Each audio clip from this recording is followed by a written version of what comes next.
Juste pour vous annoncer, il est sorti aujourd'hui, je ne l'ai pas lu parce qu'on n'avait pas d'épreuve avant qu'il sorte. Le troisième et dernier volet de Ken Follett sur le siècle, le tome 3, qui va de 1961 à nos jours. Souvenez-vous, c'est l'histoire tumultueuse d'une famille allemande, russe, américaine et irlandaise dans le tumulte du XXe siècle. Le premier tome commençait à la guerre de 14 et se terminait à la révolution russe. Le deuxième tome allait de la révolution russe, la Seconde Guerre mondiale, jusqu'à la bombe atomique de 45. Et là, nous sommes en 1961 jusqu'à nos jours. Pour ceux qui aiment bien les grandes sagas historiques, super bien documentées, super bien faites, 7 ans de travail. Hein. C'est un chef-d'œuvre parce que ça, il y a quand même 1200 pages sur le dernier tome.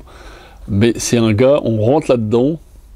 Le seul problème, c'est qu'il y a beaucoup de personnages, donc comme ça sort tous les 2 ans, on met quand même 30 pages à se souvenir de qui est qui, mais bon, ça c'est un peu normal, parce qu'on en a lu tellement depuis 2 ans qu'on a un peu de mal, mais on est embarqué là-dedans. Alors celui-là, je ne l'ai pas encore lu, je le prends ce soir, et généralement, le seul petit reproche que je pourrais faire à Ken Follett, quand on est libraire, c'est que quand on se lance là-dedans, on lâche tout le reste, on ne lit plus rien d'autre, et on veut vraiment savoir la fin.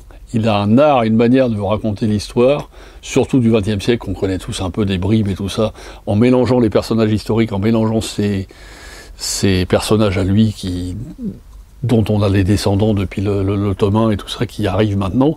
C'est absolument génial. Moi, c'est un bouquin détente, facile, intelligent, super bien documenté. Et je vous dis, le seul tort qu'il a, c'est que pendant ce que je lis ça, je lis plus rien d'autre, et ça m'énerve. Mais d'un autre côté, je peux pas le lâcher.